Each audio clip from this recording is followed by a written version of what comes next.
Good. Hello, everyone, and welcome to our 19th meeting. It's the 19th edition of the Neurocognitive Linguistics Circle. As you know, this is the place we are trying to understand different aspects of language and to connect them with a broader body of knowledge, let's say, mainly coming from neuroscience, but also from natural sciences in general. Thank you all for your presence. Thank you for being here. This is the last meeting we are having in this academic year. So before the summer break, we are going to take a 2 months holiday, let's say. So we will resume the meetings in September. And as I was just saying a few moments ago, I also want to especially thank John Paul Sang for facilitating my contact with Chris Golston, who is our special invited speaker today from Fresno State. Chris, welcome to CELINE. Thank you. And if you will allow me, I would like to say a few words about Chris. So Chris Golston is professor of linguistics at California State University, Fresno, where he has taught since 1996. He co-founded the program in cognitive science and regularly teaches courses in phonology, general linguistics, and cognitive science. He was a postdoc at Heinrich Heine Universität and visiting professor at University of Arizona, Stanford University, and UCLA.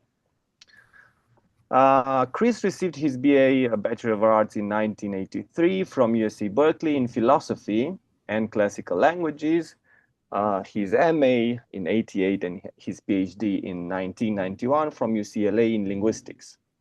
He specializes in phonology and its relation to other things, especially morphology and syntax. He works primarily on three dead Indo-European languages. Those are ancient Greek, Hittite, and Latin, and on two indigenous languages of the US. Those are Crow and Yakutsk. I hope I pronounced that correctly.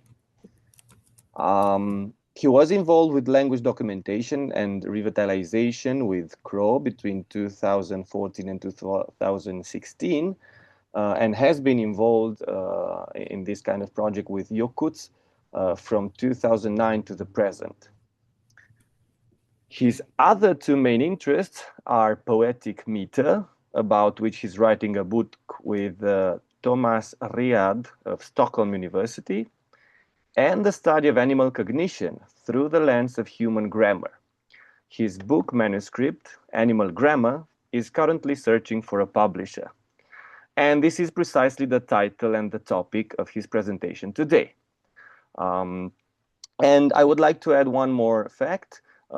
Chris is also running and coordinating a monthly online linguistics colloquium at Fresno State, which is probably the equivalent of what we are trying to do here at the University of Bucharest with CELINE. So thanks again, Chris, for accepting JP's suggestion first and finally my invitation. We are glad to have you at CELINE, and we are looking forward to your presentation. Great. Well, thank you. And it's a real pleasure to be here, only virtually. Someday I'll make it over there and we can all have beers together. So I started this, yeah. So I started this work that I call animal grammar, actually when I was on the Crow Reservation doing field work up there about 10 years ago in 2016. And that led to one publication in 2018. And then I just started putting it into trying to write a book about this. And well, we'll see how it goes. Anyways, again, thanks for having me. And I'll just sort of launch in here. I'm going to try to give you a general overview of what it is I'm working on and how it might relate to general things generally linguistic and otherwise, and after a kind of broad overview, I'll try to get into something specific so you have something to argue with, because otherwise it's just generalities. So I'll try to get specific too, and then come out and get back to my bigger point. Uh, Anyways, that's the plan. So this is the current look at what the chapters look like in this book, and I promise I will not talk about all of this. Uh, but what I will focus on a little bit, well, what I'll focus on a lot actually is the second chapter here, which is adjectives, verbs, and nouns, and the notion of putting them together, which Chomsky calls merge, but most of us just call compositionality. Uh, and I'll try to convince you, so again, that I'm making an actual argument that you can disagree with. I'll try to convince you that adjectives, verbs, and nouns are innate, not all of them, but enough of them to get grammar going in us. And maybe more weirdly, that those adjectives, verbs, and nouns in the same sense are innate in other animals, by which I'll mean bilaterians, which is animals with two sides. So that's all the animals you go see at the zoo, but not coral and that kind of animal. So coral's technically an animal, but I think most of us don't think of it that way. So I'll be talking about birds, uh, fish, mammals, and crucially insects. And I think, and I'll try to convince you, or at least show you my evidence, that animals have adjectives, verbs, and nouns like we do, and that they put them together into units. That's what I mean by merge. Okay, so anyways, that's what mostly what I'll be talking about today, and I'll be try to put that into a broader context. Uh, Things that might interest you more, but I don't know, is Animal Logic, Chapter 3, where I try to look at uh, uh, how neural systems like ours or any animals can handle the uh, Boolean operators uh, and do logic. But that won't be today's talk because it doesn't make much sense if we don't have some very uh, general understanding of what the program is. Anyways, so that's that. And then you can see in chapters 4 through whatever 12 that most of the book and most of what I work on here is trying to look at categories of grammar like person, number, gender, tense, mood, and aspect, uh, and see if there's any evidence or what the evidence is that animals might think about the world in the same way. Oh, and then I should add, just because otherwise you'll think I'm completely mad, that none of this has anything to do with animal communication, which is, I'm pretty sure, just as poor and useless as you think it is. So this is not about animal communication, which I don't think is tells us much about animal cognition. It it's an attempt to be about animal cognition, saying that it is structured the same way ours cognition is structured, and that the best window into our cognition and thus of other animals is linguistic grammar. Okay, hopefully this all makes sense in a bit. So this is, in a sense, about language evolution, but I think the notion of language evolution is probably too broad to be useful as something to work on, to do research in. So language, as you all know, is a very complex thing, and it couldn't possibly have evolved, I don't think, all at once or whatever. So I don't want to talk about language. Uh, uh, and various parts may have evolved separately, as often happens in organisms. Uh, and so I'm going to try to focus on grammar and the evolution of grammar as opposed to language with all of what language can be. I think that's too much. And it's also something I don't have any expertise in. I don't know what language is, but I do have expertise in grammar. Most linguists do. And that's what I'll be focusing on. Also, language with a big L there isn't necessarily what we think it is. So I'll just sort of go through some people's opinions that I agree with. This is just background. You don't have to buy any of this, but it'll give you an idea of where I'm coming from. So, in an awesome book from 1990, Derek Bickerton says, for most of us, language seems primarily or even exclusively to be a means of communication. And I remember reading that and thinking, yeah, for sure. But then he goes on to say, but it is not even primarily a means of communication. Rather, language is a system of representation. It's a means for sorting and manipulating the plethora of information that deluges us throughout our waking life. And I'm going to assume that too. It's not a language. The part that most of us are interested in isn't really the communicative part, although of course that's important too. But when we talk about something like grammar, we're talking about uh, the a system of representation. So it's a cognitive thing, not just a uh, communicative thing. It's obviously communicative, and I'm not arguing that. That would be a stupid argument. But the cognitive part is the part I'll be looking at here. And the cognitive part is, I think, what we share with other animals, not the spoken part. So elsewhere in that book, Bickerton says, if we're going to do language evolution, we should look at animal cognition, not at animal communication. And I agree with that too. So his terms are we must search for the ancestry of language, not in prior systems of animal communication, like how chimpanzees talk to each other, but in prior representational systems. So he's interested in how chimpanzees think. Uh, Weirdly, although I really am not a fan of the book Why Only Us by Berwick and Chomsky, I am in agreement with something they say, which is that most, if not all, of the faculty of language in the broad sense is shared with other species. So, although I I disagree with much of what uh, Chomsky, Hauser, and Fitch say in that article there, and what Berwick and Chomsky say in this book on language evolution, I think they got that part right. That all sorts of uh, linguistic things are shared with other species. They're mostly thinking about other species that are primates, but I'll suggest other species that are like bumblebees and birds.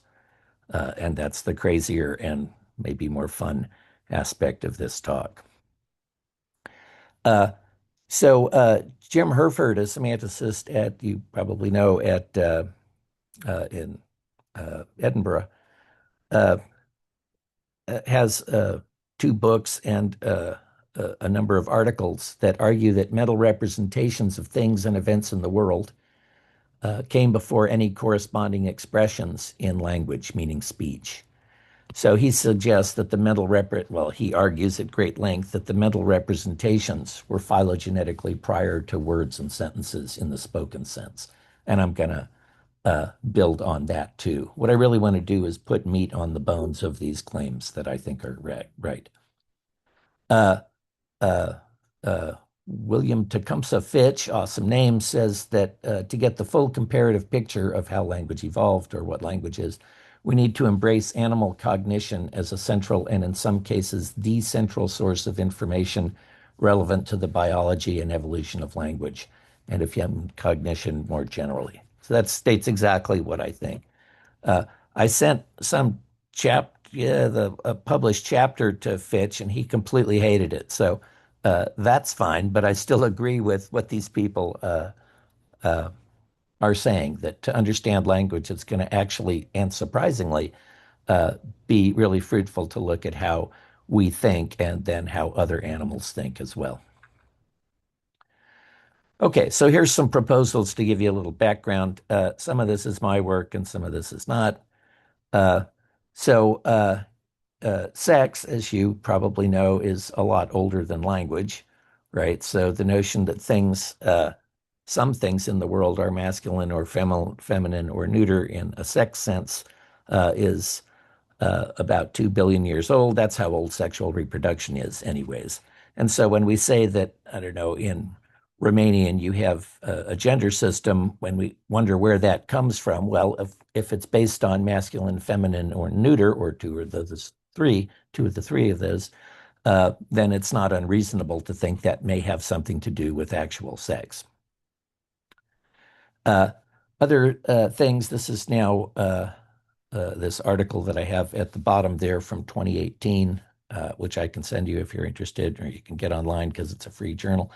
I've argued there that first, second, and third person, the grammatical categories that we know and love, are not, as old as, I don't know, Proto-Indo-European or human language, but much, much older, so older than dinosaurs and go back 500 million years ago.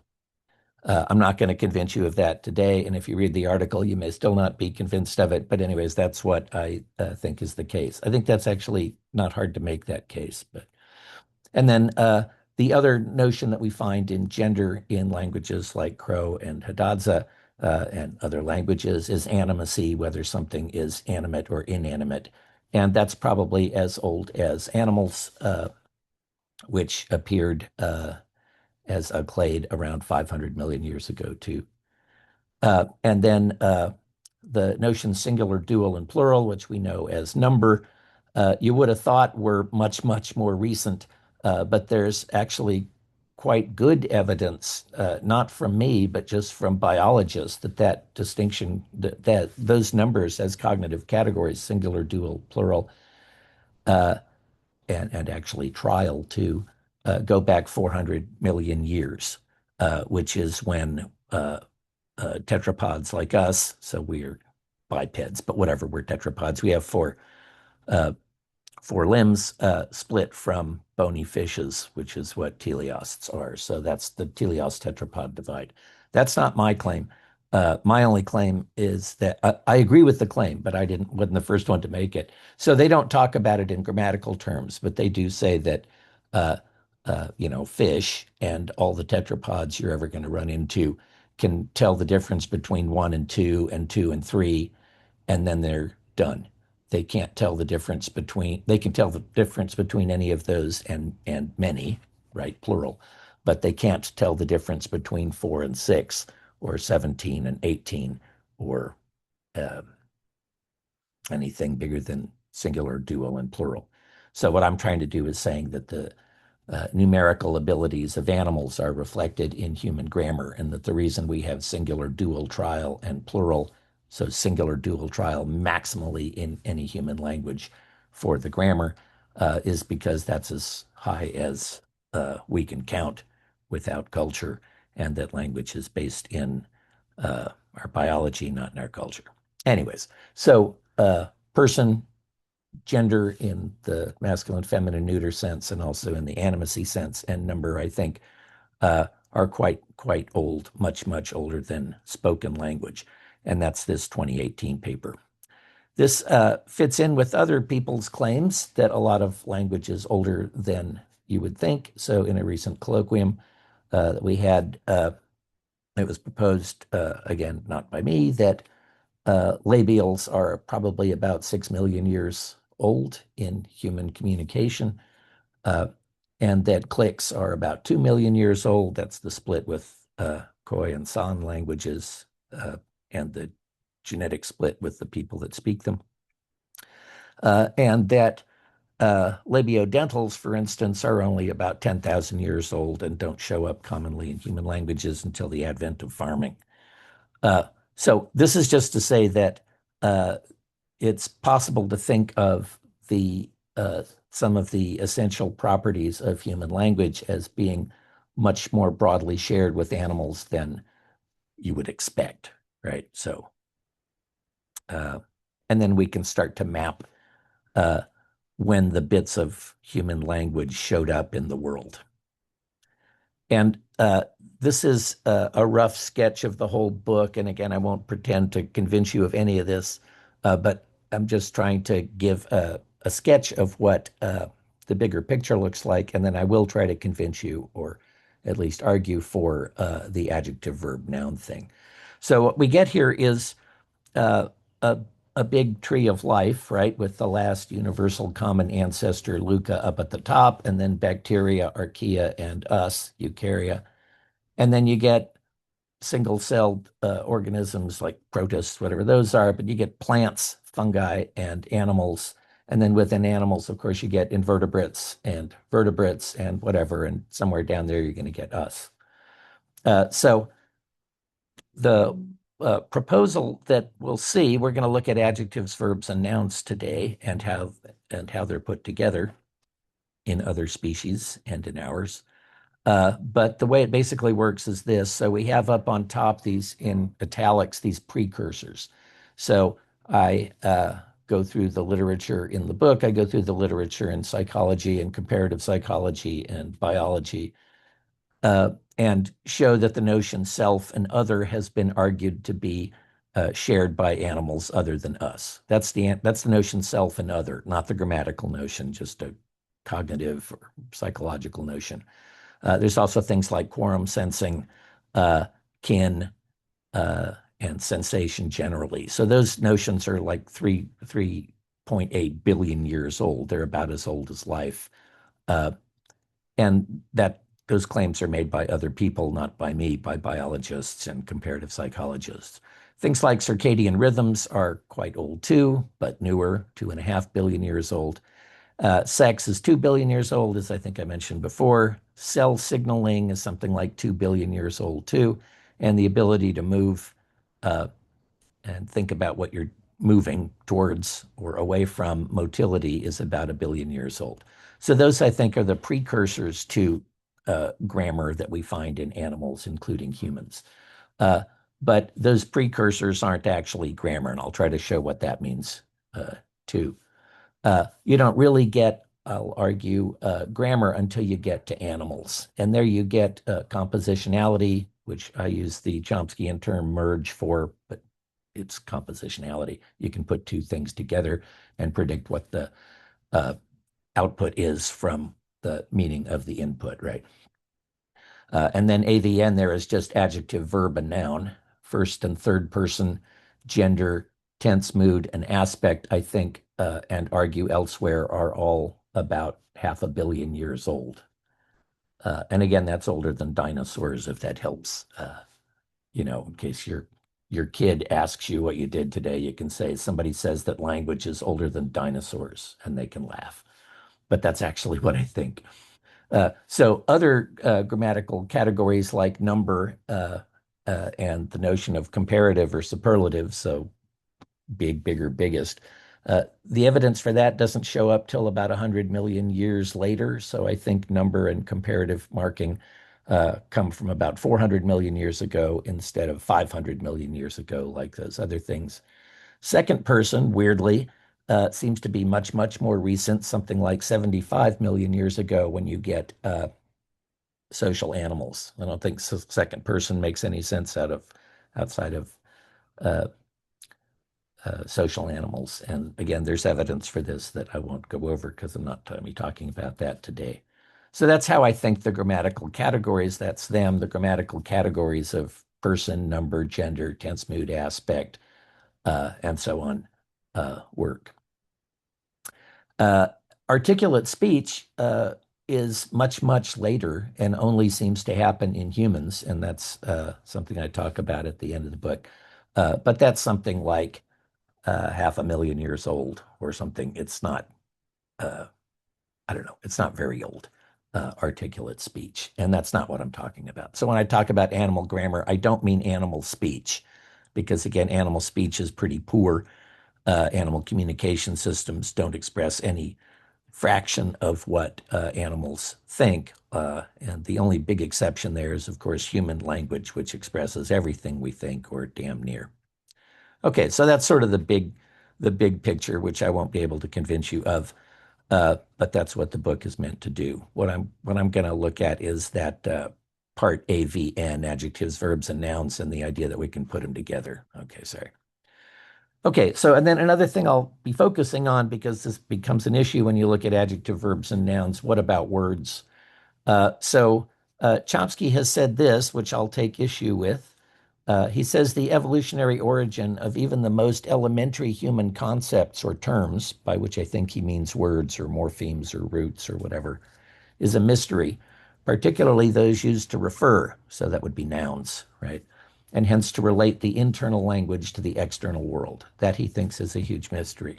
Even the task of giving accurate descriptions of nouns, of these fundamental elements, has barely been undertaken. So that's in a sort of philosophical paper by him in the Journal of Logic and so on. But anyways, I'll try to show here that there's no mystery about where words came from at all, and that biology, this is a nasty way to put it, but whatever, the biology explains what armchair philosophy can't. that sometimes when we get stuck in these philosophical conundrums, it's a good idea to just step out of all that and look at biology and see if those people know anything, or at some other field, psychology or mathematics or formal logic or whatever. But sometimes other people have figured out things, and the way to get there is to read their stuff, not to read more of ours. So I'll disagree with what Chomsky says here. So what's the mystery about, you might wonder, unless you've read that article and others like it. Chomsky claims there and elsewhere that natural language, so French and Italian or whatever, has no semantics in the sense of relations between symbols and entities that are independent of the mind. So that's surprising because you might have thought that dog, which is a mind-independent entity, arguably, and the word dog were exactly that kind of symbol. But he argues that that's not true. So natural language has no semantics in the sense of relations between symbols and entities that are independent of minds. So quoting Dennett, the philosopher, he says Paris and London plainly exist, although that doesn't seem so obvious to me, but whatever. Let's grant that Paris and London exist, but do the miles that separate them also exist? So miles seem to be a mind-dependent notion. And Chomsky thinks that words are all like the word mile, where you can't talk about that a mile is not a relation between a symbol and something independent of minds, right?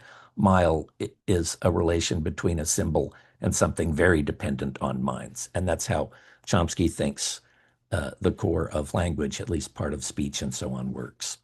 So mile doesn't refer to a mind-independent entity, and that's the big mystery for Chomsky and others. Chomsky thinks that animal ideas are always mind-independent. And he bases that on a claim by Gallistel, which I have here for you. That's Randy Gallistel.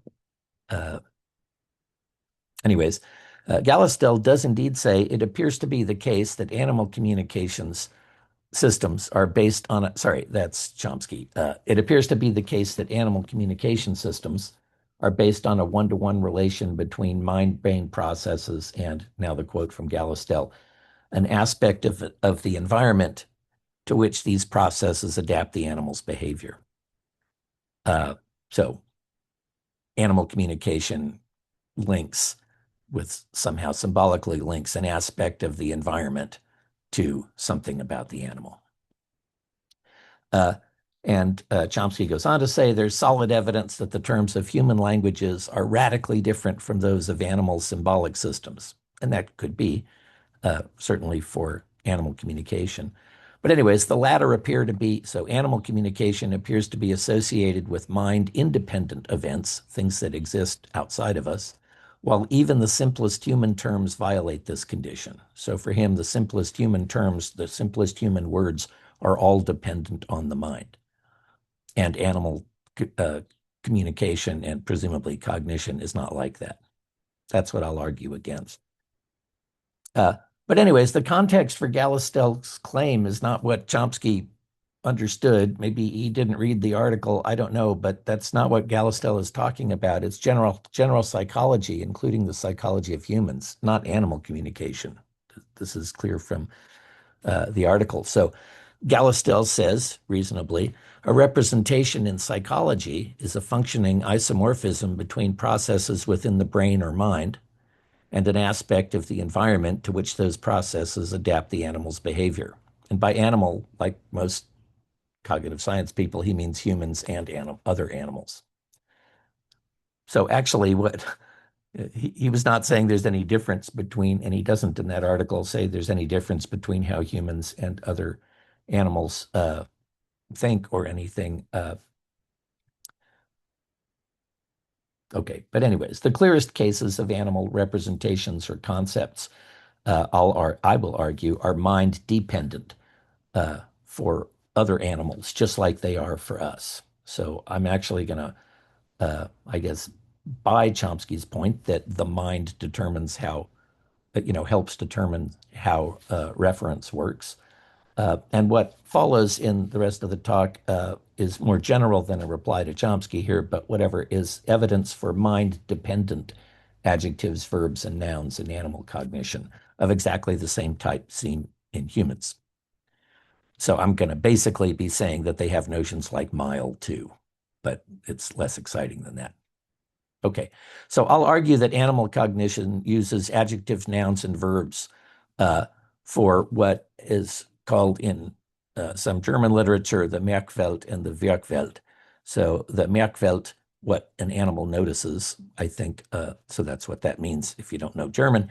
That will be what we call adjectives and nouns, and the Wirkwelt, which is what an animal is able to do or accomplish, will be verbs. So that'll be the main deal here.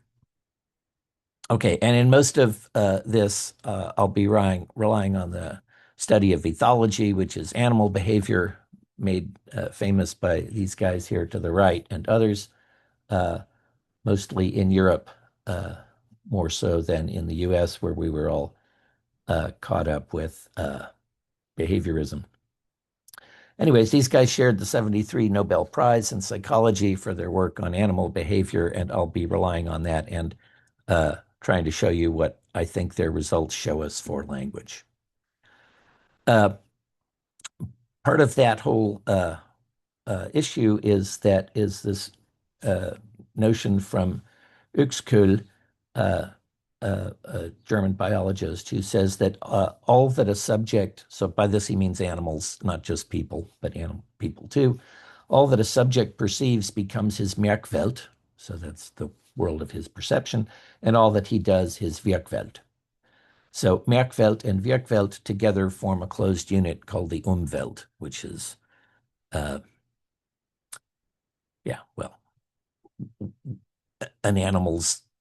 an animal does and is aware of. And that differs from one animal to the next, right? So some animals see colors, some don't, and so on. Okay, so we'll start off with the adjectival Merkwelt of the biologists here, which is scalar and analog.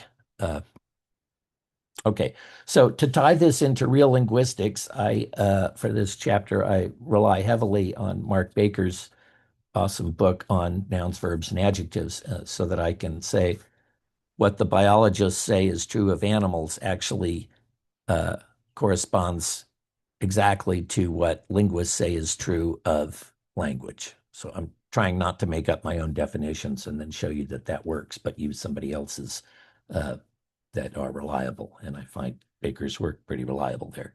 So what are adjectives for most linguists? They are, well, probably for any linguist now, they're scalar predicates like hot, hotter, hottest, right? And Baker treats them specifically as unmarked modifiers of nouns like old dog or bad smell, or of verbs like is old or seems bad. And again, I think that fits most people's notions there.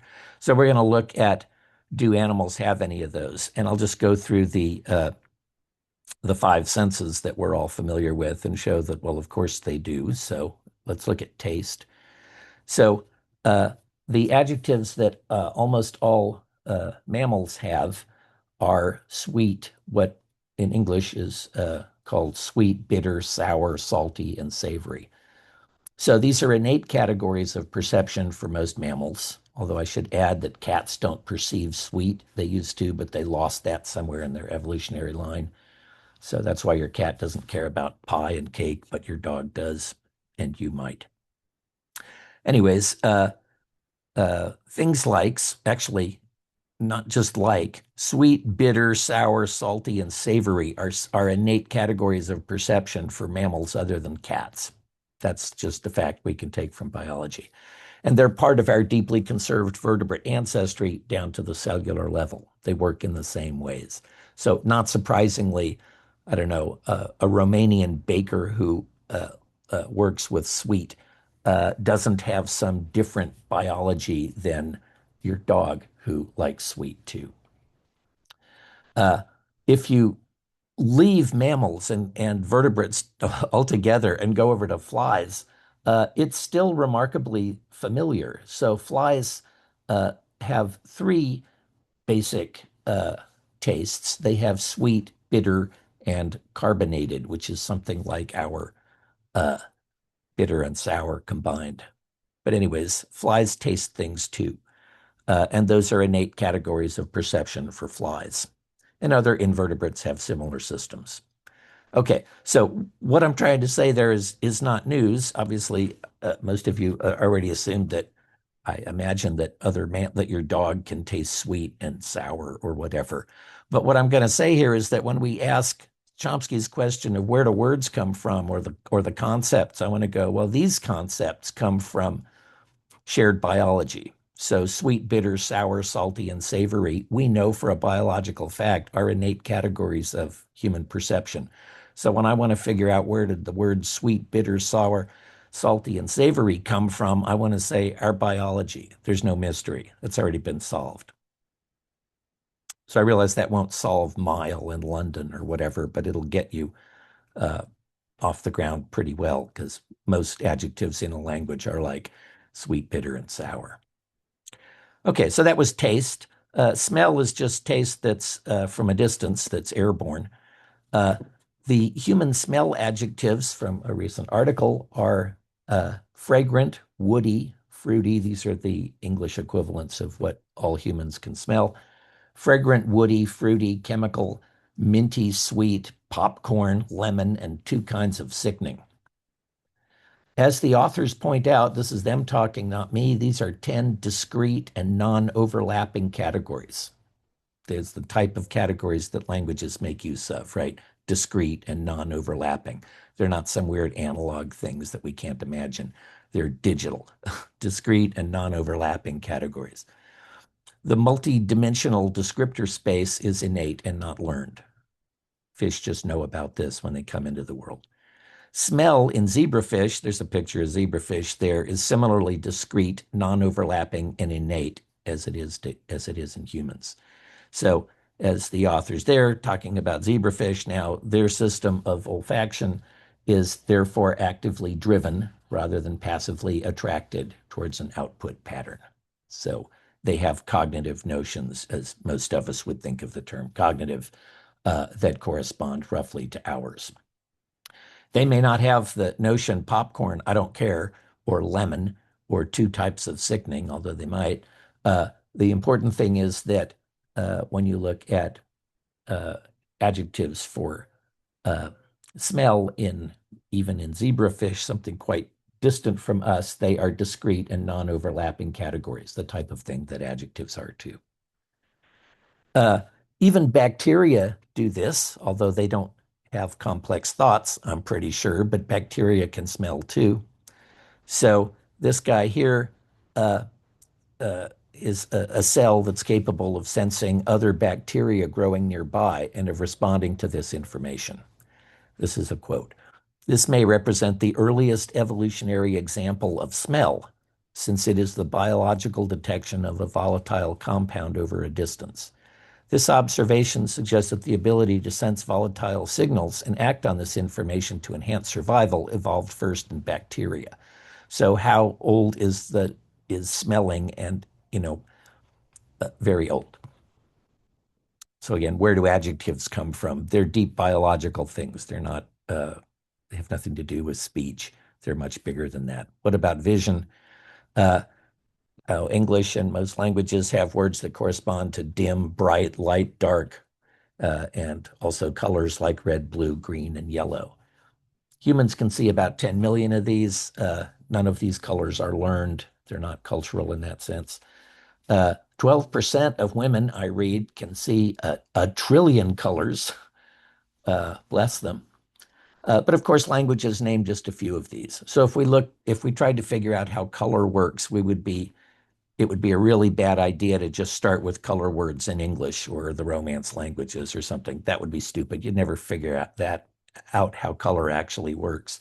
To know how color works, we study our cognitive systems and our eyeballs and rods and cones and so on, and how other animals do that and so on. And we find out that photoreception is widespread in archaea, bacteria, and our family Eukarya. And that is, I'm sure, not a surprise to anybody. So again, where do the words dim, bright, light, and dark come from?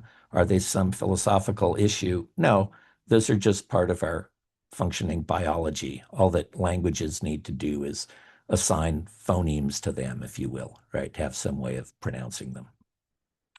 Touch is sort of the same thing. So languages have notions like rough, smooth, soft, hard, and so on. And this has been well studied in all sorts of vertebrates like rats and also invertebrates like flies. And it's very specialized in some animals, and there's lots to learn and stuff. But the general picture is that smell is something, that touch and hearing actually sort of goes in here too in a way. But anyways, is very widespread and not a gift of language or anything, right? So even bacteria have a sense of touch. So in actually a terrible article, but one that says something very nicely, it's a review article, but whatever, this guy says that bacteria can see by reacting to light, feel by responding to physical touch, taste by direct contact with environmental chemicals, and smell by detecting airborne molecules. The only sense missing of our five senses for bacteria is hearing. So when we go, where do adjectives come from? I want to say they're already there. Humans don't have to, we don't need language to come up with the notion of an adjective in that sense. Hearing is the new one. It didn't show up until later, but whatever, dolphins and humans and elephants and whales and insects and lots of animals hear sound. So it's pretty old too. Those are just the senses that we have, the sort of classical senses. There's also the ones that, Descartes didn't know about. So you have interoception and proprioception. So interoception, as I'm sure you know, is when you can tell how you're feeling, your inside, the state of your inside. So whether you're hot, cold, sick. So whether you are feeling hot, cold, sick, or whatever, dizzy. And there's proprioception, where you can tell if your body right now is upright or reclined or prone, if you're sitting, laying on your back in your jammies or whatever. Those are also sensory things. And of course, those are also not limited to humans, and they're not a gift of language. They're part of our biology, as I assume you already know. So let's go to a Swadesh list, right? So this is from Morris Swadesh. These are just words that languages rarely borrow. So when you're doing field work, you could start with those instead of Coke and Pepsi and Ford and Toyota. I think what the adjectives, if you just pull all the adjectives from the Swadesh list, is what I did here, and I gave them on two languages I work with. Well, I've worked more on Hopi than English, but whatever. English and Hopi have words for bad and big and black and cold and dirty and dry and dull and so on. And I think what those basically give us is an adjectival Merkfeld for humans. So as you may know of the Swadesh list, it's pretty much guaranteed that if anything on the Swadesh list is going to be a word in pretty much any language.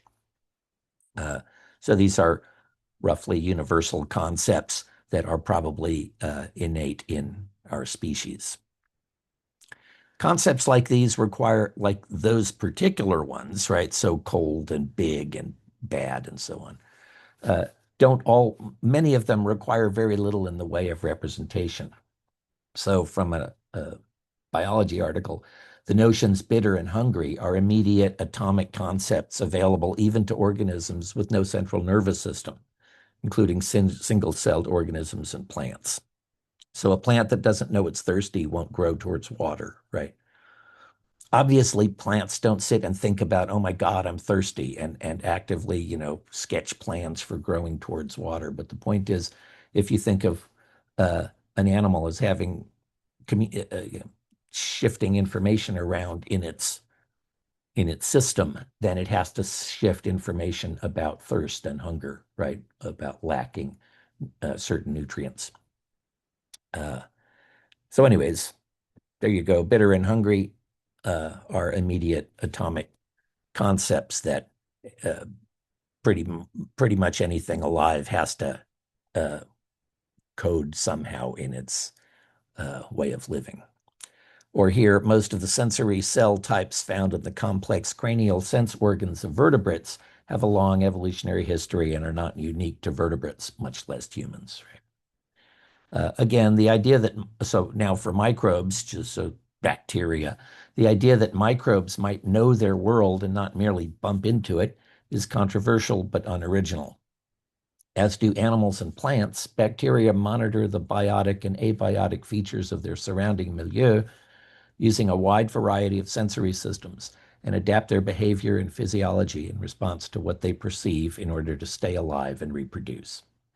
So I want to say it's pretty clear to biologists that animals relate to things like bitter and hungry, and non-animals too, that it's a very broad biological thing. And that's where I think adjectives come from.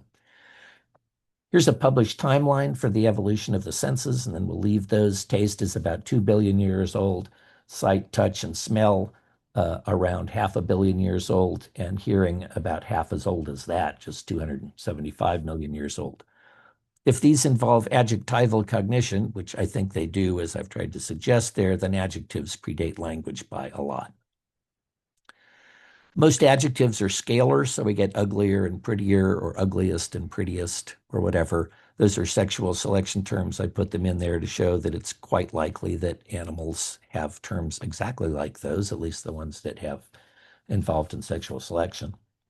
For core innate cases, this follows from their role in biology. So sensation is generally scalar, right? That's how sensation works, based on chemical and physical gradients. So taste is when you sense some kind of chemical gradient, and sight is when you sense a physical gradient. And those are gradients, and that's why they have ER forms in human languages. So to understand why adjectives have ER and EST forms, it will really help to understand what sensation is like in biological terms, and then we'll see that it's scalar, and then we actually understand something. The takeaway of all of this, as always, our grammar mirrors our biology. It may not be just limited to our biology, because we can say things like colorless green ideas sleep furiously, but our grammar, I think, is, most of us think, is, well, I don't know if everybody thinks that. I think that our grammar is deeply connected to our biology, and that's what I'm trying to show here. I should say, I'm not crazy. Bacteria and plant precursors to adjectives don't combine with anything. So there are bacteria that go towards sweet or away from salty or whatever, right? But they never think about these things, and they don't actually combine with anything in the whatever the thought of a bacteria are. So true adjectives, like we have in Romanian, true adjectives combine with nouns or verbs, as Baker tells us. And that ability doesn't come until you have nouns and verbs and the ability to put them together. And bacteria and plants don't have that. So they have something like roots, root words like salt or salty, but they can't combine those into complex thoughts, pretty sure. Animals can, plants, bacteria can't. So I've tried to show that every animal has an adjectival Merkwelt, the things they notice, like hot, bright, loud, sick, prone, and so on. And I want to say that the Merkwelt of a biologist is just a Swadesh list for animals, and the Swadesh list is a Merkwelt for humans. And that's a nice way of linking linguistics to biology in a simple way. There's also what animals do, so that's the temporal Werkwelt. Baker treats verbs as predicates that take subjects, so I'll just go with that because I don't want to invent a new theory of verbs just to see if animals work like that. So when we have I kissed a girl and I liked it from some terrible song, kiss is a predicate that takes a subject, I, and like is a predicate that takes a subject, and I'm sure you know more about this than I do. What do verbs look like if you look at the Swadesh list? So what do they look like across languages? Well, we have familiar things like bite, blow, breathe, burn, come, count, and so on, right? So familiar verbs. I want to suggest that these are familiar because most of these are innate in our species, and I'll try to argue that now. There's some more. So the Werkwelt for humans is perceptual and verbal. Part of it is perceptual and verbal. So we have sensory verbs like to taste, smell, touch, feel, see, watch, hear, and listen. Those are all innate. They're based on sensory processes that our biology gives us. They're not cultural or learned or anything. We have motor things that are also innate. They're usually in motor programs that are there. You just have to learn to use them, but they are already there before you are born. That's walk and run and sit and swallow, breathe, bite, suck, and so on. And we have mental things that are probably also mostly innate and that are purely cognitive processes like think, notice, and remember. We don't need to, the history of these verbs is clear once you understand a little bit how animals are put together. That's where these verbs come from. So do other animals do this, and what's the evidence for that? Well, happily, there's, if you look up the term ethogram, online or whatever, you will find lists of behaviors for specific species. So here's one from mousebehavior.org. So these are serious biological things, even though you can find them on the internet. So here's things that lab mice all do. Most of these are mice generally, but they allogroom, that's where they groom some other mouse. They barber, that's where they cut some other mouse's hair. They carry, chase, circle each other, dogpile, drink, feed, fight, flee, fluff, fray, groom, huddle, and so on. They investigate faces, objects, and their butts. They jump and loop and mount and pup retrieve. That's a picture from the site of an innate transitive behavior that mice all know how to retrieve their pups, and they all do it in roughly the same way, sort of mouthing the pup in the middle of the back, not in the middle of the tummy or on the head or tail or foot or anything. So that is claimed to be, and I believe the biologist, this is an innate mouse behavior. I want to say it's an innate verb. In fact, if you look at all these things that are verbs from the mouse ethogram, they are all verbs. So I think that's the kind of easy evidence that there are innate verbs in mice, and we already know what they are if we just go ask the biologists. This goes for insects too, so you can look up tarantula ethogram and you'll find something like this. These are things that they do just for attack and defense things. They escape, they search, they retreat, huddle, stridulate, rear. That's a picture of a tarantula rearing. And that is an innate behavior, say all the biologists.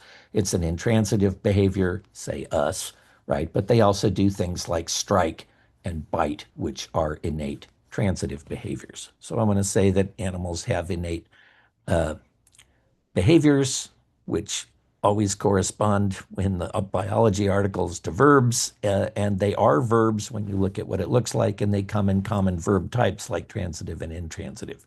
So where do verbs come from? Those are innate behaviors. So here's more of the detail. They don't just list the verb, they tell you what it is. So rearing, that's the picture we just saw, is when a spider raises its anterior appendages off the substratum, elevating the cephalothorax directed towards the antagonist.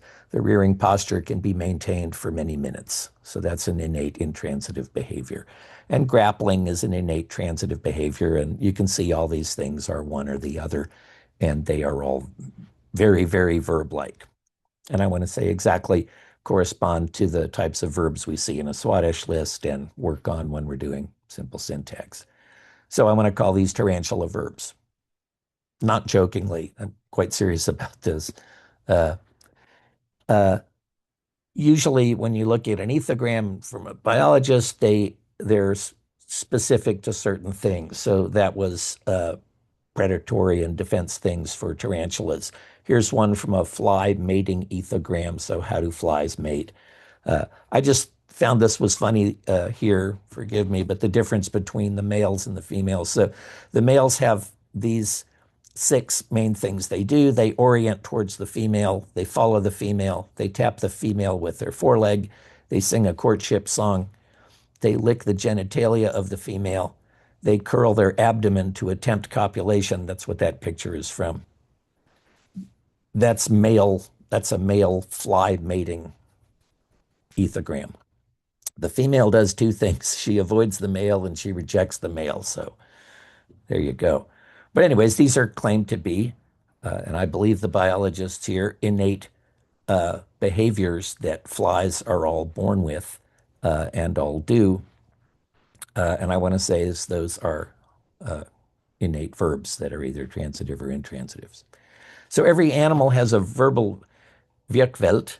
So if we take out verbal, that's exactly what the biologists tell us. All I'm doing is pointing out that the things they're doing are all verbs. And these are innate transitive and intransitive behaviors like bite, follow, run, and sing, which are, of course, verbs in any human language too. Again, I want to say that ethograms are verbal Swadesh lists for animals, and that verbal Swadesh lists are ethograms for humans. So that's adjectives and verbs. Adjectives, I think, comes from sensation. That's the precursor to the grammatical notion used by animals that combines with other things. And taxis, like phobotaxis and so on, is the precursor to grammatical verbs. So that's movement, right? True adjectives and verbs have to be bound by nouns, or verbs in the case of adjectives, right? And don't arise before we have animals. So I don't think that bacteria have true adjectives and true verbs, but goats do, and fish do, and we do. Okay, so what about nouns? The nominal Merkwelt is categorical, digital, and very much contrived. So here's the nominal Merkwelt for humans, a small part of it, obviously. Every language has a notion like animal or ash or back or bark of tree or belly, bird, blood, bone, child, cloud, day. These should make you feel very human because this is what it is to be a human. We all have these notions and others.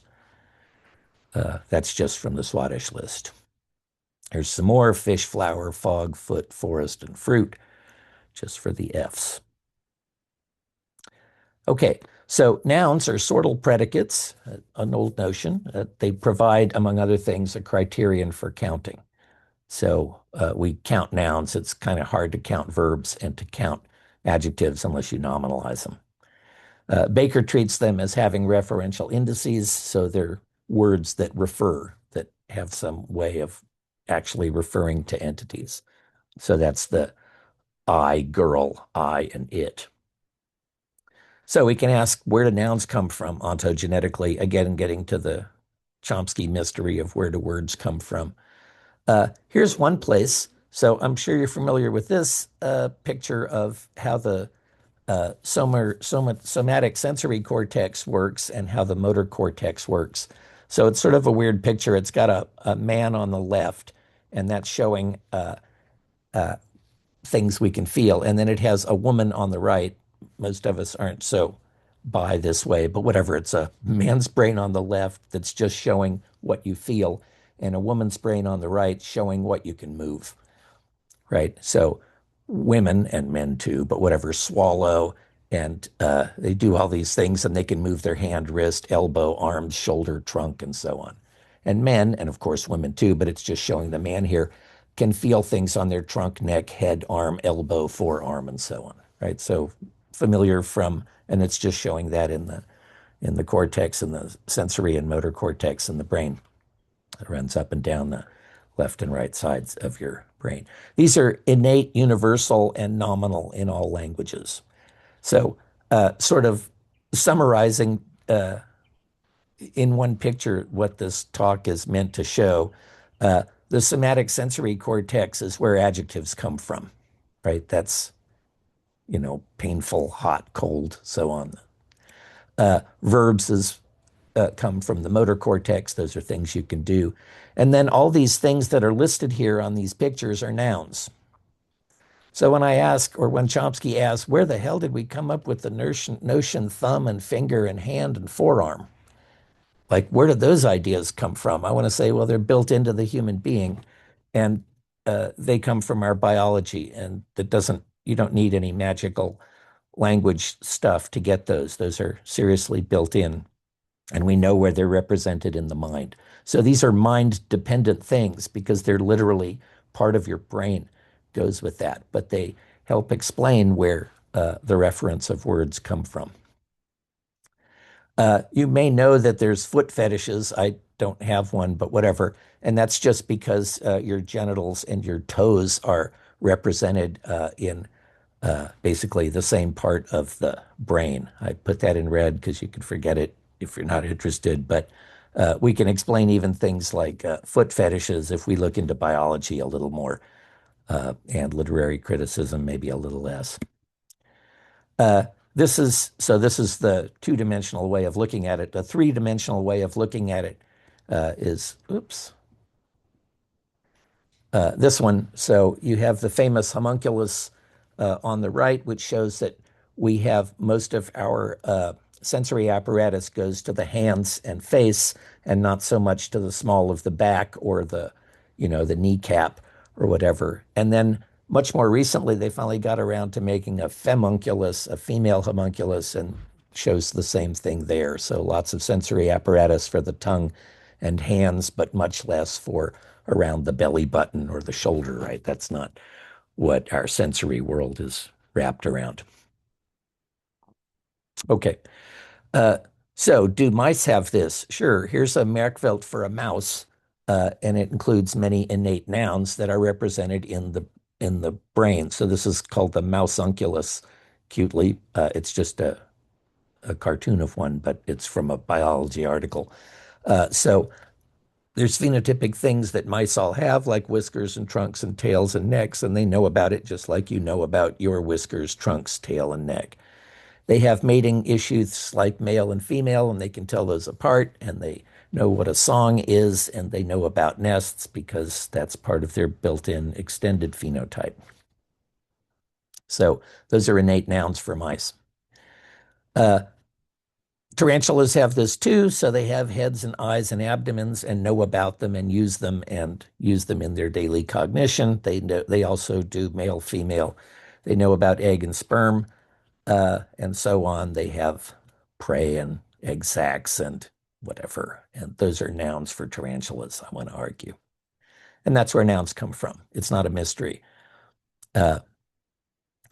So let's get back to Chomsky's conundrum. Again, he says the evolutionary origin of even the most elementary human concepts is a mystery, particularly those used to refer, that'd be nouns, and hence to relate the internal language to the external world. Okay, there's no mystery here.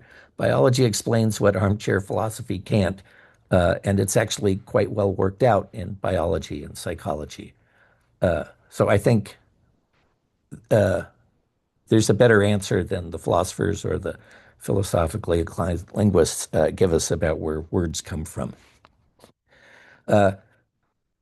Getting back to philosophy, though, it's interesting that the notion of what philosophers call the binding problem. So you have all these adjectives, you have all these senses, and what do they go with?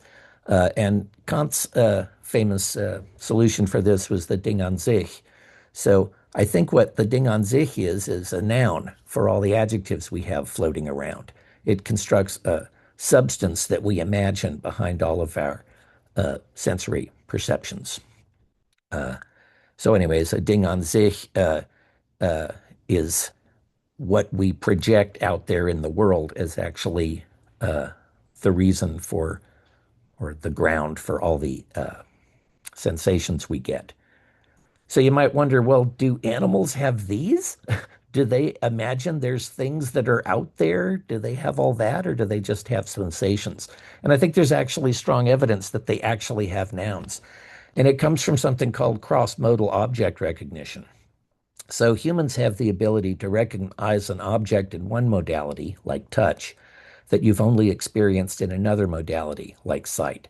So if I give you an orange, so I show you 5 pieces of fruit, an orange, an apple, a banana, a watermelon, or whatever, and then I blindfold you and ask you to touch them, you can tell which one it was, right? So that's called cross-modal object recognition, although it's very obvious what it is. That shows that a noun or an object has been constructed in the mind and that adjectives and sensations are referred to it. This is found in mammals generally, like you can do this, so adult humans, and weirdly, it's found in human neonates. So brand new babies can do this, and that, I think, shows that it's innate, not learned. It can also be shown in other primates and in as far away as dolphins and rats. So it's found in mammals generally. That is, you can recognize a thing via different sensory trajectories. Also in fish. So that's kind of surprising, right? But here we show, this is a quote, for the first time to our knowledge back in 2016, that spontaneous cross-modal object recognition, as well as dynamic weighting of sensory input, exists not only in mammals, but also in fish. Okay, it's also been shown for crows, I'll spare you the quotes, and in African penguins, suggesting, as the penguin article says, that it's probably fairly widespread in birds. They uh, have nouns as well as adjectives, is what the way I interpret that. And more recently, from 2020, bumblebees are capable of recognizing objects across modalities, even though the received sensory inputs are temporally and physically distinct. Bumblebees show a kind of information integration that requires a modality-independent internal representation. This is not me talking, this is the biologist. It's a direct quote. This suggests that similar to humans and other large-brained animals, insects integrate information from multiple senses into a complete, globally accessible gestalt perception of the world around them. I think that's nouns. So I see this as evidence that vertebrates and invertebrates construct nouns out of the adjectives and verbs that they experience, just like we do. So what would this look like in other species? Simple thoughts. For bacteria, I think they can think salty, but that's it. They can't go, this is salty, or anything. They just get salty and go away from it. Plants can get bright and bend towards that, but that's it. They have sort of root words and no grammar. But Descartes would be wrong when he said the reason why animals don't speak is because they don't have any thoughts. Even plants and bacteria have simple thoughts, corresponding roughly to adjectives. Of course, true adjectives and verbs have to merge with other things, right? The compositionality of language. And nouns first arise with compositionality about 500 million years ago, I think, during the Cambrian explosion. And this is complex thought, and bacteria and plants don't have that, I am pretty sure. But we do have complex thought in other animal species. So a peahen thought has to include big tail. They're not just drawn to big things or to all tails, but specifically to tails that are big. Sticklebacks have, so this is male stickleback thoughts. They do things like chase males, bite males, and threaten males. This is from an ethogram on sticklebacks. Female sticklebacks do things like approach males, enter the nest, spawn the eggs, and leave the nest. That suggests that Locke was wrong when he said, brutes come far short of man. For though they take in and retain simple ideas, they never put together complex ideas. I'm going to go pee real quick. I'll be right back. Sorry, too much coffee. Back in one moment.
Very sorry, but it makes a good philosophical point.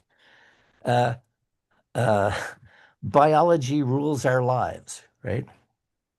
So I didn't plan to have to go pee, but in fact, this shows that I needed to engage in one verb, uh, which is an innate verb we all engage in occasionally, especially after coffee. Uh, and we didn't need language to do that.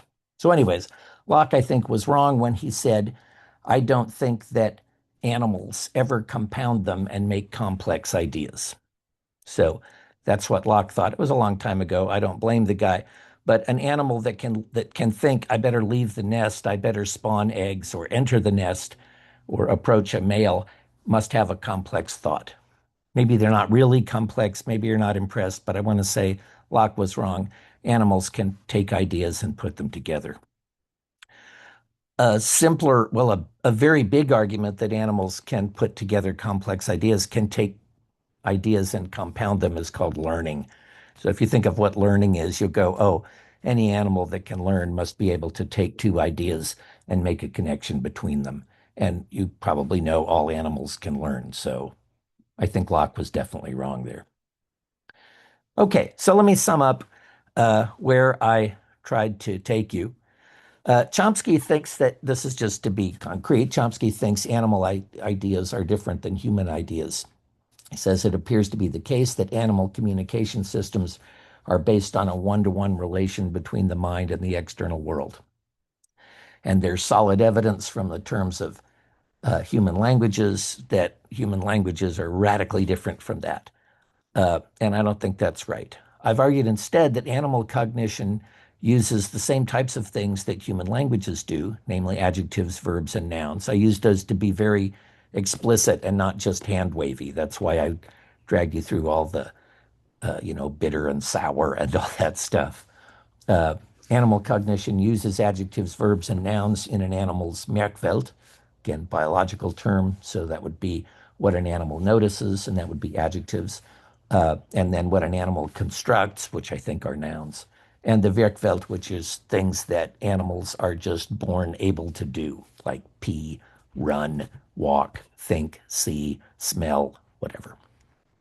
And that part of grammar doesn't seem to be unique to humans, right? Because the words Merkwelt and Werkwelt were actually designed for all animals, including humans. So to sort of give you the picture version of this, I think that, as I mentioned before, that adjectives and verbs come from sensation and taxis, and that nouns are a way of making multimodal thoughts, right? So I can take an adjective and another adjective like rough or orange and round or whatever, and put those together in some complex way, which is what nouns allow us to do. And so I can now, after 500 million, well, by 500 million years ago, I think animals were able to take their sensations and bind them together with nouns, and take their taxis and bind those together with nouns, so subjects and objects and so on, and have the kind of complex thought that Locke didn't think they have. This becomes a very special thing. So compositionality, for which I just used Chomsky's term merge here because it's shorter, and the notion noun, which I think doesn't have in that sense a precursor, or I haven't been able to think of a precursor to nouns. So bacteria don't have nouns. Plants don't have nouns. They have something like adjectives and verbs, but they're adjectives and verbs that don't combine with anything. Anyways, that's how I think things happen, and that there's something quite new at 500 million years ago once you start getting animals, which is the notion of noun, of positing some extant thing that binds all of our adjectival and verbal predicates together using grammar, which we can call merge. And then sort of drawing this out a little more, I think this coincides with what has been called the Cambrian information revolution. So you're all familiar with the Cambrian explosion, right? When animals and other familiar life forms like plants started to show up. So before the Cambrian, everything doesn't look, there are no animals and plants. Everything's very weird back there. You have different types of life form that are not familiar. And after the incredible Cambrian explosion, everything starts to look more familiar when you get, I don't know, dinosaurs and mammals and fish and so on. And it's supposed to be that at the same time as that happened, as the world got much more complicated because of all these different types of biota, you get the Cambrian information revolution. So the authors of this fine article suggest that there was a, quote, Cambrian information revolution, a coevolutionary increase in the potentially available information content of the marine environment and in the ability of and necessity for organisms to obtain and process this information. So some biologists think that something really important happened 500 million years ago at the Cambrian information revolution. The increase from a different article, same team, the increase in information processing abilities, so this is animal cognition, in the Cambrian is exceptional in the history of life, equaled only perhaps during the conquest of the land when you get mammals and so on. The Cambrian is likely the earliest time when a cognitive or behavioral biologist would find lots of interesting things to study. So my proposal here, summing up in a big way, is that the evolution of animal grammar and the Cambrian information revolution are actually the same thing, and that this is best understood via human languages. We just have to get past the fact that it's not about speech, it's about thought. And that is that. Thank you. Thank you, Chris, for this interesting talk, and for these interesting ideas. And as always, if there are questions now, I think we have enough time to discuss different aspects of what Chris has just presented. So if you have any thoughts, any comments, any questions.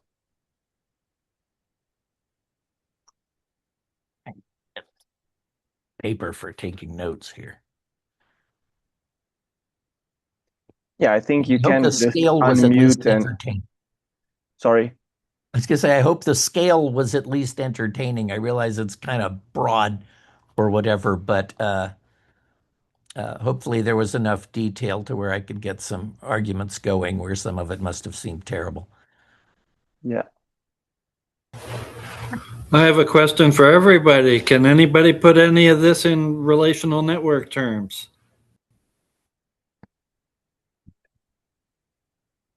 Well, I have my questions, but of course I allow everybody else to do that. But yes, there are very many, let's say,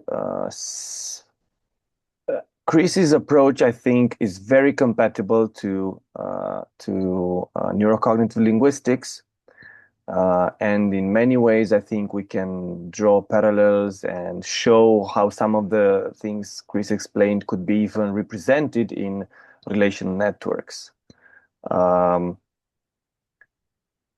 yeah, before going into that, maybe, I'll allow everybody else to try to. I think that is, sorry. Yeah. Thank you very much for this fascinating speech. I think that the proper definition of a concept from Lam is a union of different perceptual modalities, and that's in a good say or a good relationship with this talk. I have a question. I don't understand exactly in what sense you say that plants and fungi have knowledge of tense, mood, aspect, first and third person. These are very specific grammatical categories, and I can't imagine how this... Sorry. No, that's fair. That's fair.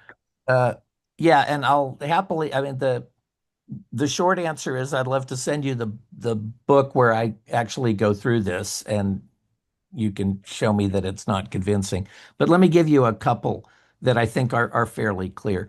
So uh, there's a biologist whose name I, of course, forget right now, but he works on plants. He's a botanist, and he says plants are just very slow animals. So it turns out that uh, plants can actually smell things. I mean, they can get right.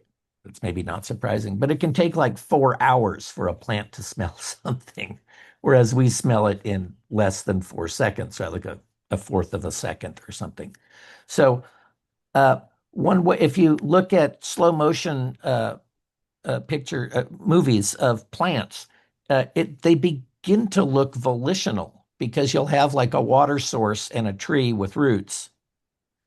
And of course, on our time scale, nothing's happening and there's no thought. And I'm not suggesting that they think like we do because they don't. But if you speed that up, like really fast, you can see the roots extending out to get to the water source, right? So it's weird, but I think there is a sense, and I actually don't think that the tense concept shows up in plants or fungi or bacteria. Tense isn't one of those things. Mhm. It only shows up in animals, I think. But there's some other things where there's precursors to that. So one of the precursors to tense, you may know in Bantu languages and one of the languages I work on, Yokuts around here, uh, there's the past and the future. So in my language here, it's just the past, is divided into well, the past has yesterday and then everything that precedes that. So it's called a hodiernal tense or whatever. They're tenses that are about a day long. So there's a hodiernal present and a hodiernal or whatever, a diurnal future that's like a tomorrow tense. And they're real grammatical tenses, right? It's not the word tomorrow, right? And the language I work on, Yokuts, has a yesterday tense for anything that happened roughly yesterday. Uh, and it's mutually exclusive with the past and the present and the future, the other past and so on. So you go, well, that's weird. Where do these day-long tenses come from? And the answer has to be from the circadian rhythm that is in all animals and plants and bacteria and fungi. So actually, even at the cellular level, every cell of everything alive is roughly entrained to a 24-hour thing, unless it's entrained to something else. So there's some things that don't live in the daylight and they can't tell that, right? But everything has a 24-hour clock roughly down to the cellular level. So every one of your cells knows what time it is, shockingly. And then you have, brain regions that help entrain those things and make use of that information. So surprisingly, everything alive has a 24-hour clock. So when I look at where did my 24-hour past tense come from in Yokuts, I can go, well, it's actually reasonable on this planet because the 24-hour cycle is there. The notion past tense and future, I don't think is there for any plants or fungi. But weirdly, the 24-hour notion is. So that's a precursor, not a grammatical thing. Right. Another one, just since you asked about about person, so first, second, and third person, there's a lovely article by, again, biologists that says that the notion of first person is necessary for the cognition of any living thing that has an immune system.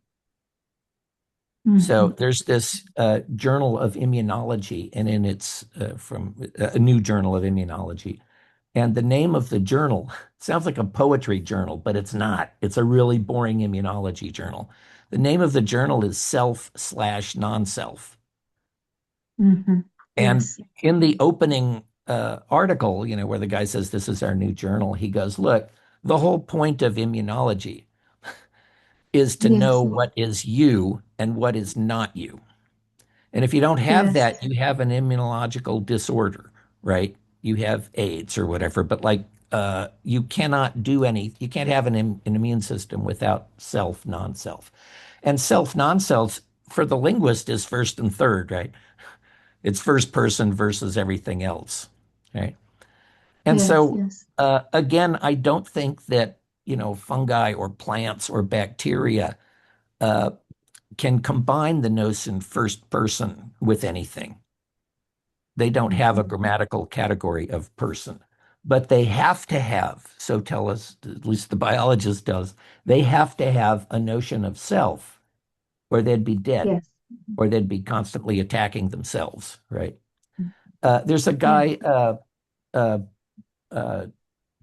Gordon Burkhart, who has a book on animal play, which is kind of awesome.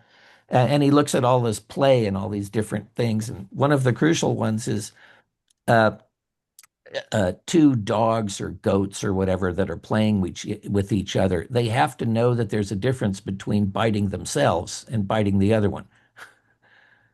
Yes, yes. You just have to have a notion of self and other. So Yes. again, those are precursors for me. I don't want to say that they can combine those notions the way humans and other animals can.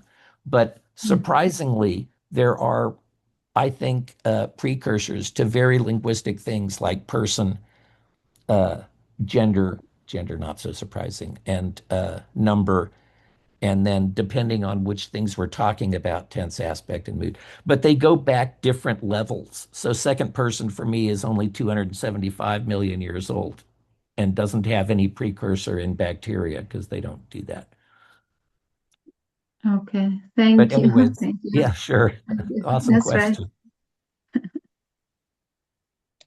I think Sergio Nisioi has a question. I see your hand raised. Yes. Hi. Thank you for the presentation. From the presentation, my shallow understanding of your definition of language is that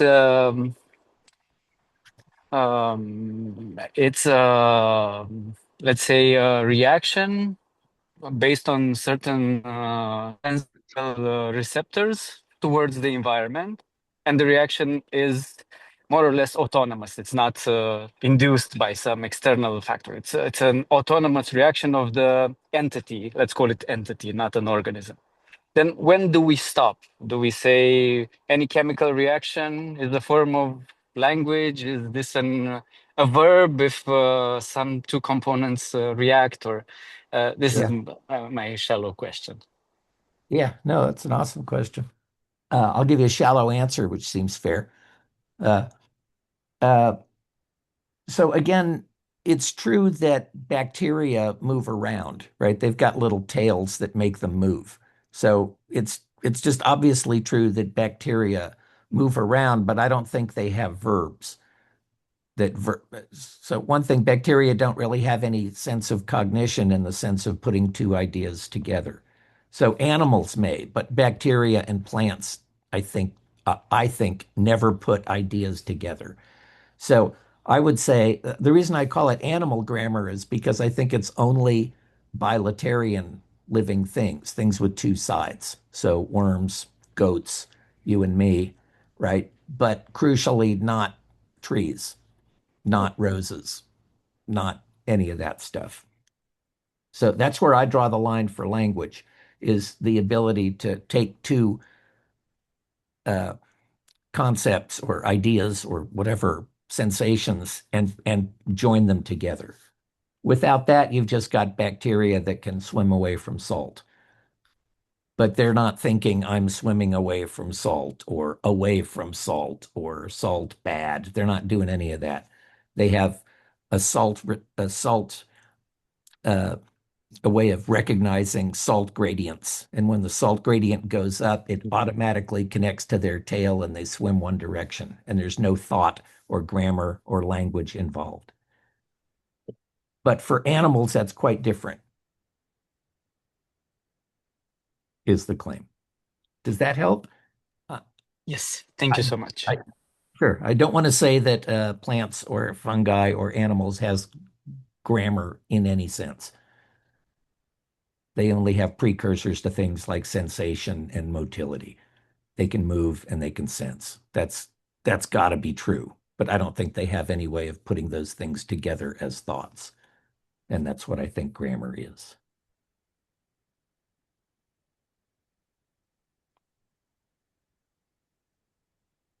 All right. Any other questions or comments?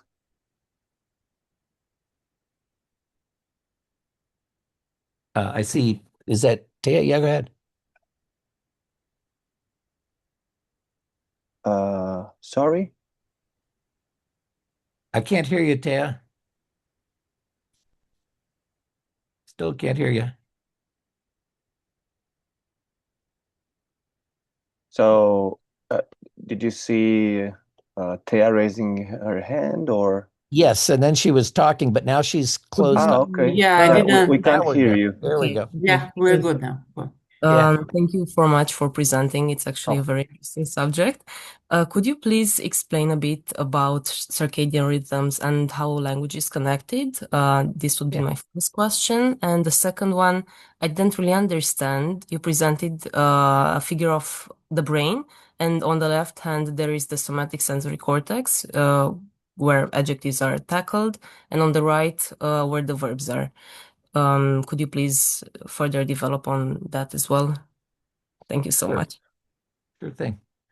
So, in most languages, there's a in many languages, there's a grammatical distinction between past and future. And in fancy languages, there's past and present and future, and you get that maximal conceptual difference. Some languages, not many, they take the past or present or future and divide that further into a day-long piece. So Bantu languages work this way, past, present, and future, I think. I know they do about past and future. So there's one tense for yesterday. So I don't know, I baked brownies yesterday, I walked my dog yesterday. That gets one suffix on the verb. But if it was 2 days ago, or 2 weeks ago, or 2 million years ago, it gets the past tense suffix. So there's today, yesterday, and all time before yesterday. That's a big one. Let's call that past tense. So yeah, yesterday and past tense. And then in some Bantu, and the language I work on, Yokuts, has that too. There's a yesterday tense and a past tense. In Bantu, they also have a tomorrow tense and a future tense. And future doesn't mean everything after now, it means everything after tomorrow. It's grammatically distinct from, right? And it's true with the past tense in the language I work on too. So if I use the yesterday tense for something that happened last week, that's wrong. My speaker doesn't know what I'm talking about. And if I use the past tense for something that happened yesterday, she will say, I thought that happened yesterday. Like they literally mean different things. They function like different tenses in the good old linguistic sense.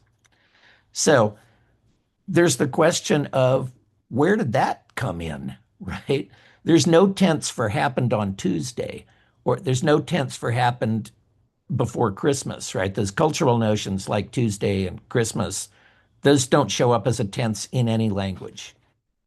Definitely not, right? There's no Muslim language that has before the jihad or whatever, or before Muhammad went to Mecca or whatever. They don't make that language. There's no Romance language that has a tense before Christ and after Christ, or before Constantinople was founded or whatever. Like they don't make those things. And yet they do make yesterday and tomorrow tenses. So I had to ask, oh no, where did the notion yesterday and tomorrow come from? And there's also today tenses that are somehow the 24-hour period roughly that is around now. There's a today tense too in some languages. So it's like, where did that come from? And the answer would be like, well, every living thing, if you read the biology literature, they assure me that every living thing has on this planet has a notion of 24 hours. And that's the circadian rhythm, right? About a day, circa diem, right? About a day. And so I just want to say that the idea of cutting up past into yesterday and everything before that is not arbitrary. it's right there in our biology.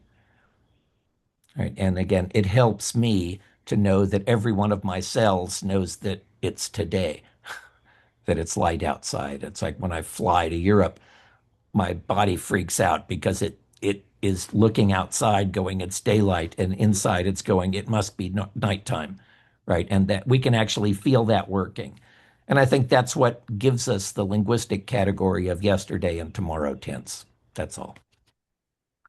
Did that make sense for that part? Actually, it does. Yeah, I didn't really understand, and now I have a bigger picture. And okay, cool. On the second question, if I may, if I may, Thea, before we Yes. move to your second question, because I have like a curiosity, I would like to ask Chris.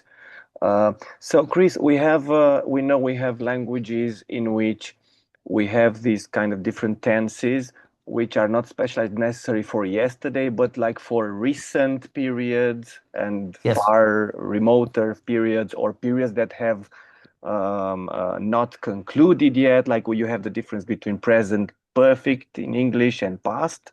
I have eaten, I ate, and that's Sure. paralleled by the past tenses in Spanish. For example, you would have diurnal past, which is basically the compound past, right?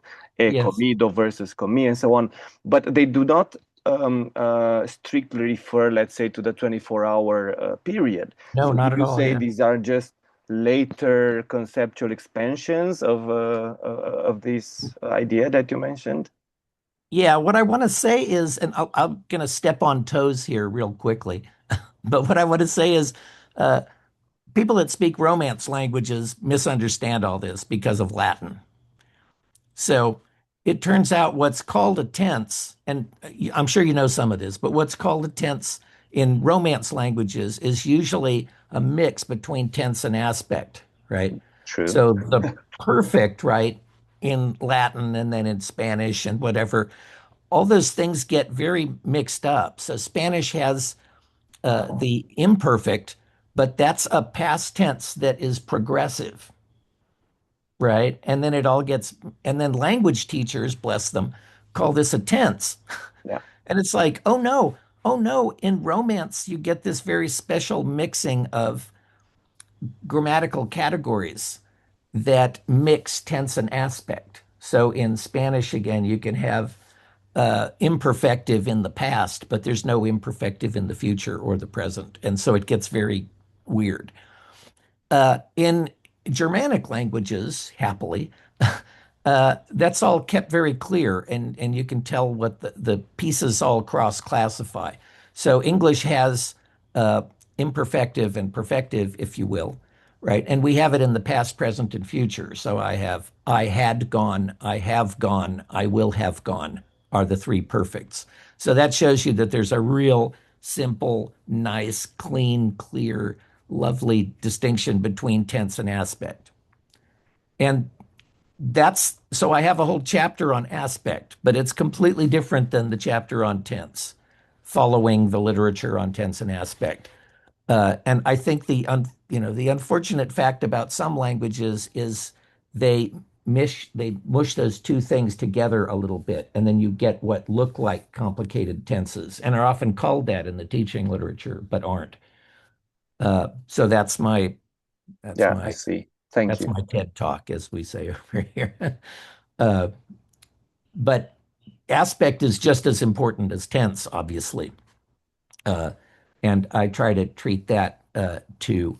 That gets a very different story, which has to do with the biology of motor movements. So when you do something like walking or peeing or eating or drinking or breathing even, usually there's something called a central pattern generator in the biology literature that sets something in motion, and then it goes in a rhythmic fashion like breathing. And all your brain, and those are like stored in your spinal column. Your brain doesn't even know about that. So the part that when you go pee, the part that does that is in the lumbar region. It's lumbar 4 knows how to pee. Lumbar 1 and 2 know how to walk and run. Your brain doesn't. Those are motor programs stored in your spine, and that's really shocking to me. What your brain does is it tells it to start, stop, and continue. So start, stop, and continue, I argue in that chapter, are basically perfective, progressive, and we don't have it in most Indo-European languages, but there's some where you have like the opposite of a perfective that means it's going to start happening. So you have this action is finished, this action is ongoing, this action is beginning. That's called prospective, perfective, and continuative or whatever. And those are very basic notions. So happily in the neuro literature about how animals control their movements, including us, they call them start, stop, and continue neurons. And I want to go, the start neurons are prospective aspect, the stop ones are perfective, and the continue are progressive. So completely different story, has nothing to do with tense or whatever. But I think when you read in the tense aspect literature, that's actually their claim, that tense and aspect are different animals that very happily coexist, but can also just live apart. So lots of languages, as you know, don't have tense, and lots of languages don't have aspect, and some have both, and some have neither. It's like, oh, well. Did that help with the? Yeah, thank you. Thank you. Sure. Can I come back to Tia's question about, or I guess Tia, about the left, about the, Yes, please. yeah, So again, about how the brain is divided in the sensory somatic, if I remember correctly, adjectives on the left and then on the right, the motor. Yeah, that isn't, let me just share that again and show the picture. It's a fairly famous picture from, where'd it go? From, that's weird. It's not showing up. I'll just talk about it. Sorry. It doesn't want to share for some reason. I have it on the We phone. can still see your okay, presentation, great. but on the last slide. Oh, great. Okay. So your left and your right side, your left side of your brain only knows about the right side of your body and vice versa, right? So it's contralateral. And then you have a motor strip and a sensory strip on both sides. So the motor strip gets your right side to move, and the sensory strip on the left, the sensory strip on the left tells you what your right side is feeling, and the sensory strip on the right tells you what the left side is feeling. So all of that is on both sides and contralateral in the way that all the human brain, vertebrate brain stuff works. I just meant that on the picture I was showing, they had put the sensory stuff on the left on a man, and then they put the motor stuff on the right with a woman. So nobody's got a brain like that has, a vagina and a penis, like what a vagina can, it can't move, but whatever, and what a penis can. So the picture that I got off the internet was kind of useless, but it showed everything all at once. So both the motor and the sensory strips work for both sides of the brain in the usual contralateral way. And everybody has everything, except that my brain doesn't have my motor and sensory strip doesn't have any representation of the clitoris because I don't have one. So it's not in there. Right. So there's those differences. But for the most part, all of us have arm and leg and hand and whatever, and we have slightly different things that we can move. So I can feel pain in my belly button, I guess, and locate it, but I can't move my belly button. That's just not a thing. So anyways, those are the for the sensory cortex, that's where I think we get our notion of adjectives. It's modulated, it's mediated from the brain and the real world. I mean, that's what brains do, right? But we don't have to search some weird philosophical space to find a notion like hungry. That's a biological thing that we know about, like, right? So hungry comes from that, and thirsty comes from that, and I don't know, horny or whatever, want sex comes from that, and bright and dull and loud and quiet comes from all that. And then where do we get eat and drink and sleep and pee and whatever? Well, that's from the motor cortex. That's where verbs come from. Not all of them, but all the basic ones. And then where do nouns come from? Well, those are the places that are shared between those two things, right? So I have a hand that can grab things and that can feel pain. So, of course, I have a notion of hand that my body knows about and that a language like English just has to name, but it doesn't have to invent. I see. Fascinating. Thank you so much. Yeah, thanks for the question. It was nicely asked.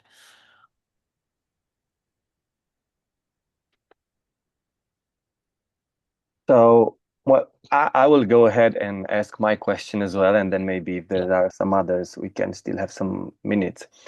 Because I think my question is related to some of the ideas that I could get from the other questions as well. So maybe it's like a summing up question. So let me just try to formulate it in a simple way.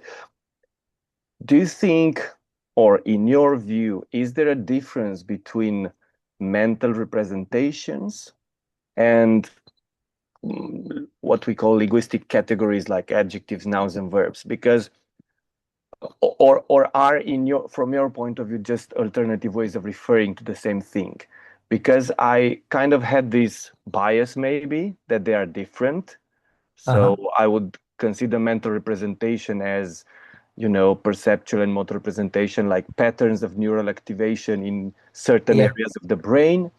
And then linguistic categories would be, I would call linguistic categories a kind of connection between these mental representations and another kind of mental representation, or another mental representation which represents a sound pattern or a visual pattern. Yeah. So it's a sort of connection between what you think you called cognition maybe and speech. Yeah. So let me let my dog in the out. absence of speech, can we still speak about nouns, adjectives, and verbs, or how do you see this? Let me answer after I let my dog out. I'm sorry. Yeah. Oh my God, I let my dog out. I'll be right back. Okay. And I can think.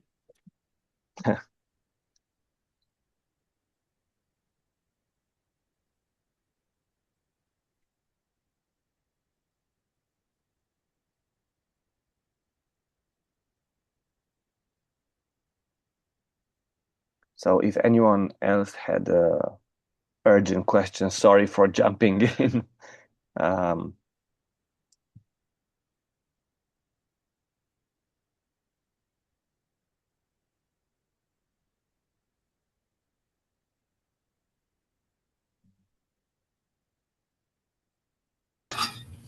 Just in case anybody's wondering, I'm at work. I actually technically had to clock in at 11:30, but this talk is very special to me, so I delayed it as long as I could till 12:15.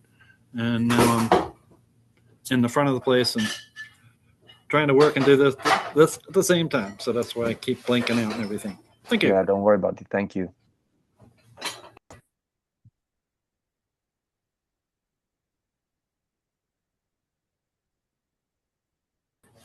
This happens at the Fresno colloquium often, because that happens during my work all the time. Okay. All right. The pleasures of working at home. I got 2 dogs. Okay. So, right. So I guess I buy into Saussure's thing that, a symbol for a human language is going to be a meaning paired with a sound, right? So in the book, I actually have pictures of this. So we've got, I don't know, sun, and then there's a picture of the sun, right, to stand for the mental concept, and then soul or sun or Sonne or whatever, some sound, and some pairing of those two things.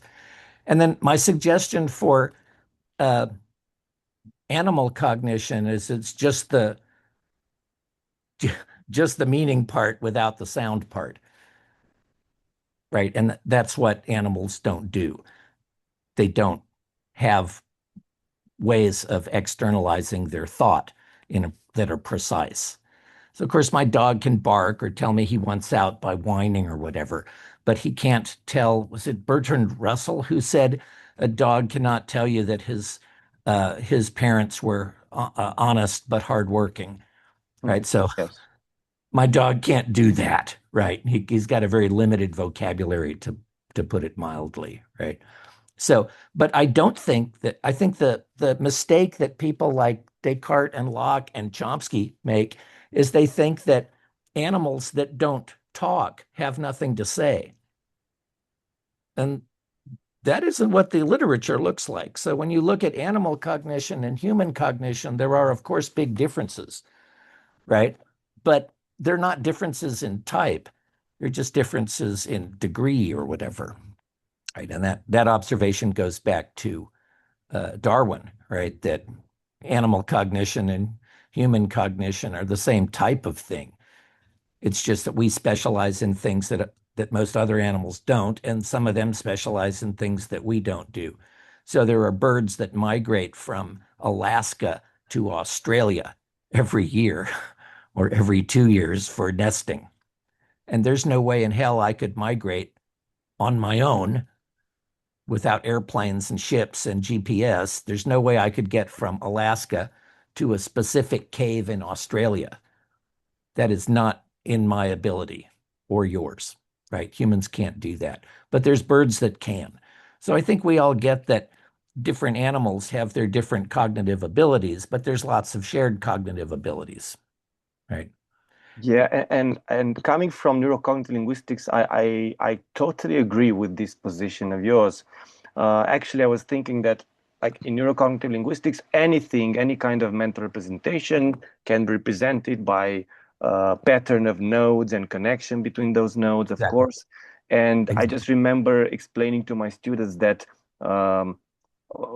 actually the difference between, let's say, human and a mammal, other kind of animal, would be that certain parts of the huge network would not be present there in the animal because they don't have those representations of phonemes and of speech and so on. But right, then or in us, exactly, because I don't have a representation but then of this my is exactly smells. the issue that actually I'm trying to understand, because when I speak about language, I kind of have the impression or the idea that represents exactly this kind of connection between mental representations of sensory sensation, of motor movement, and those representations of sound patterns. Then, and maybe the discussion it would be how we define language. You said that most people relate it to communication, so to speech. Yeah. Now, And I think that's a I mistake. have the impression that you are connecting it more to the mental part of it, the cognition. Wouldn't Yes. we have to define it, maybe taking into account both things? If we do that, Sure. then of course animals don't have language like we do. If we go more on your side, then of course we all have language. It's just a different kind of language, isn't it? Or how do you see this? No, I want to say I hope it's the same kind of language so that we can actually make substantive parallels. And I mean, I hope it works out that way. I think what animals generally lack is speech, and they lack that big time. Like there is no animal that can express all of its thoughts verbally except humans. That's our gift. So does But that they have mean, thoughts.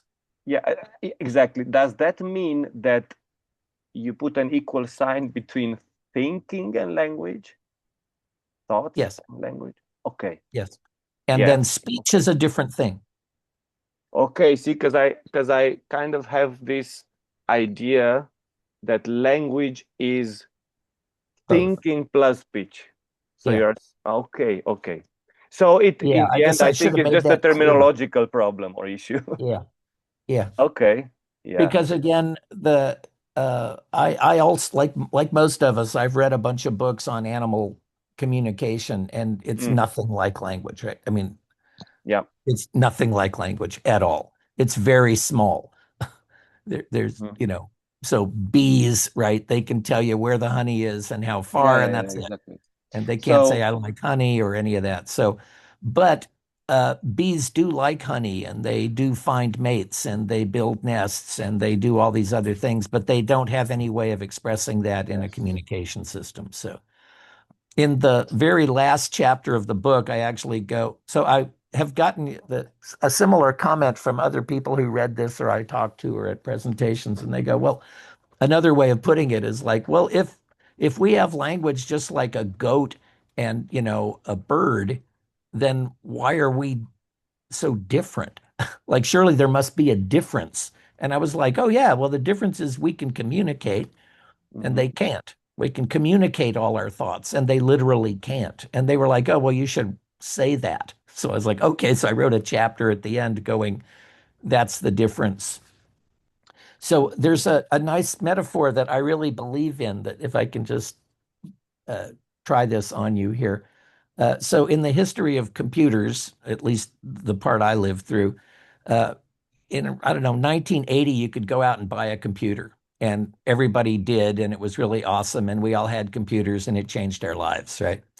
But the computers couldn't talk with other computers. So at some point, they made the modem and then whatever, and then the internet. And suddenly, all the computers could, in principle, talk to all the other computers. And now, if you talk to somebody who's 20 years old, they have no idea that there was any point in having a computer that wasn't hooked to the internet. It seems, why would you do that, right? So most people that own a computational device like a cell phone or a laptop or whatever, most people are interested in computers because of the internet, not because of the computational powers of what you have when you're cut off from the internet, right? And I think that, you know, like it or not, the hard part was making a computer. The easy part was making a modem. That's just a phone line from computer to computer, right? But the phone, the modem, and the internet, the ability to connect computers was actually much more consequential than having computers, right? And I think the same thing happened in with, I guess the parallel's obvious, but with cognition and communication. So let's suppose all the animals in the world, they're just Mac or PC, right? I mean, they're Apple or they're whoever, Toshiba or whatever, right? But all the animals are computers and they can all think and do all this awesome stuff. But we're the one animal that can communicate our thoughts with each other. We can think together, right? That's what communication is. So all the rest of the animals are living in 1980. And we're all living in 2026, right? Where we have not just computers, but an internet where we can share all our information. And that is unbelievably more powerful than anybody ever thought it would be. Like when we had just computers and there was no internet, there was no idea that you could make it drive a car because there was no way you could do navigation, but now you can. Right? The huge move forward was getting computers to communicate. I think that's a great parallel, and I think it's really helpful to better understand your idea, your position. Yes, cool. That's great. Thank you very much. Absolutely. So we're actually kind of reaching our time limits as well. So I think we can stop here. Unfortunately, may I stick in a final comment? Yes, go ahead, please. Yeah, since I had the idea for this talk, and if I can turn my camera on, since I had the idea for this talk, I am very, very pleased that this Q&A was so energetic. I mean, it goes, oh, it's great. This is a great Q&A, one of the best. So very pleased that I helped put this together. Thank you. Thank you. Yes, great ideas produce great Q&As, right? So again, Chris, thank you very much for being here with us today. I think everybody would agree that it was a very interesting presentation, some very interesting ideas and challenging ideas. I really do hope that you'll find an editor soon and everybody can get to read your book. And of course, you are always welcomed to our future events. Yeah, I'll be which there. I will regularly send notice about to you. That would be great. Thank I'll you. send my conference, my thing to you guys too, and then same deal. Yeah, You know, and if I you will can share make it with that would be everybody. great. Yes, great. And thanks everybody for being with us Yeah, today. thank you all for coming. And as I said, we will come back in September. Until then, I wish you all a very nice holiday and hope to see you all soon. Good. Thank you. Thank you very much. Bye Bye-bye. all. Thank you. Bye-bye. Bye.